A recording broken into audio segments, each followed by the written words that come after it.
Good morning mga peeps! Well, today, meron tayong useful na gagawin. No? So, sira na yung wheels ng luggage natin. No?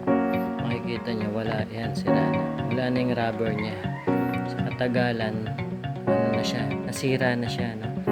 So, ilang taon na rin siyang pumabiyahe ng ganyan, sira. So, dapat ganito siya yun. So, may mga crack na. So, magdi-DIY tayo ng pagpapalit nito.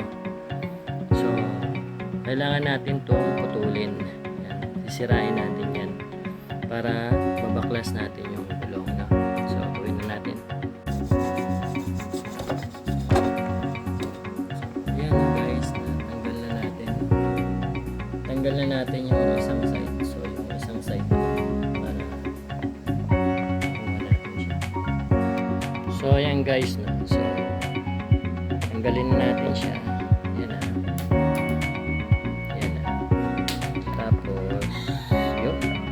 Supply ata. Susungkitin na lang natin ito. Basta kailangan matanggal natin yung luma.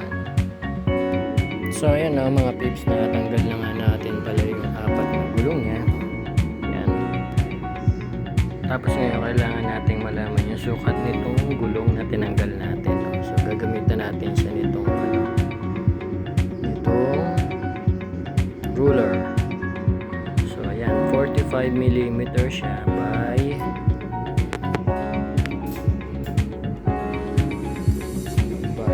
by 15 to by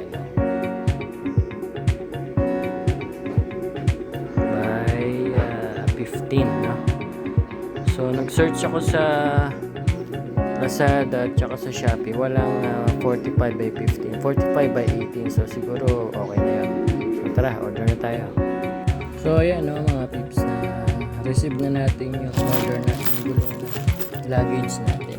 Bilis nga no, 1 day lang. Tara, buksan natin. So ayan no guys, yun yung in-order natin gulong, kasama na rin siya mga tools. Tara, kabit na natin guys, mga natin siya ng washer.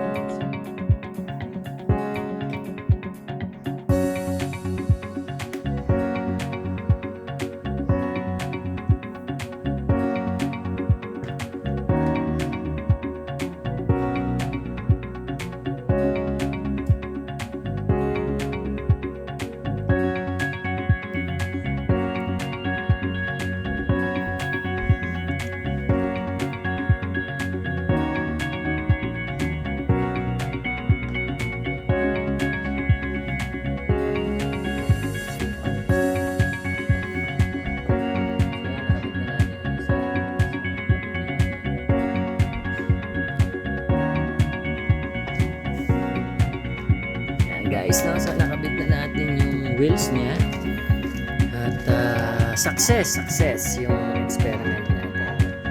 So dun sa mga kapwa ko OFW, pagka sira na yung gulong niya, huwag niyo itapon kasi meron pa palang mga paraan para magamit natin siya.